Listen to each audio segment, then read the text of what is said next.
escuro. Não anda no molhado, não estica conversa com estranhos. Só acredita na fumaça quando vê fogo. Só arrisca quando tem certeza, não troca um pássaro na mão por dois voando. Este é um trecho do poema Ser Mineiro, de Fernando Sabino. Fala das características do povo, dos gostos e do modo de falar.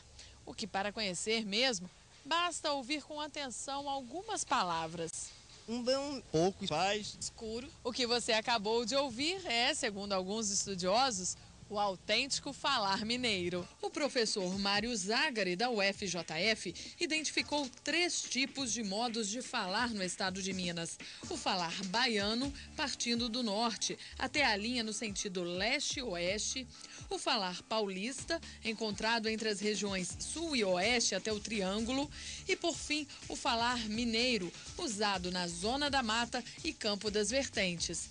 Ainda de acordo com a pesquisa, a maneira falada na região metropolitana de Belo Horizonte não se enquadra em nenhuma dessas classificações.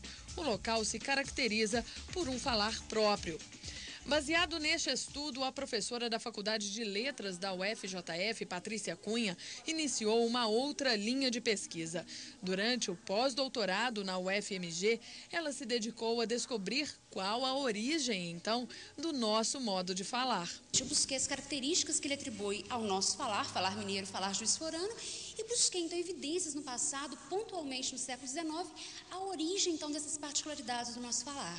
Nós temos 3 traços que caracterizam o nosso falar. O primeiro deles, tecnicamente, alteamento da vogal pretônica. Nós temos a pronúncia I ao invés de E, U em vez de O. Facilmente nós encontramos polícia, menino. Nós temos a monotongação do ditongo, falamos pouco, cadeira, ao invés de pouco, cadeira. E nós temos a ditongação, um processo inverso, diante de sibilante, de S e Z. Nós falamos mês, vez, faz. Vasculhando o passado, Patrícia encontrou textos escritos da maneira como falamos ainda hoje e, em sua maioria, redigidos por escravos. Escravos do agrupamento linguístico banto. E buscando as características desse grupo, vi que são as mesmas do nosso falar atual. Esta carta atribuída a um escravo é um exemplo. Em vez de senhor, ele escreve senhor e espero no lugar de espero. O documento seria da segunda metade do século XIX, época na qual a cidade recebeu o maior número de escravos. A cidade vivia do plantio do café.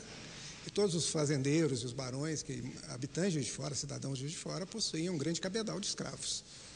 Então, esse número é realmente um número muito alto para uma cidade do interior, para uma cidade pequena, como Juiz de Fora era naquela época. E se o modo como falamos hoje foi influenciado por pessoas que viveram aqui há mais de um século, como será que o povo vai falar daqui a 100 anos? A língua é dinâmica, é um devir. Então, esse processo que aconteceu de mudança, continuamente ele ocorre. E, certamente, esse processo verificado no século XIX com os escravos, alemães, italianos, ele está se verificando hoje, é objeto futuro da minha pesquisa. Como que esse grande contingente populacional, universitários na cidade, como que estão levando, fomentando processos de mudança. Esse vai ser o novo ponto da pesquisa.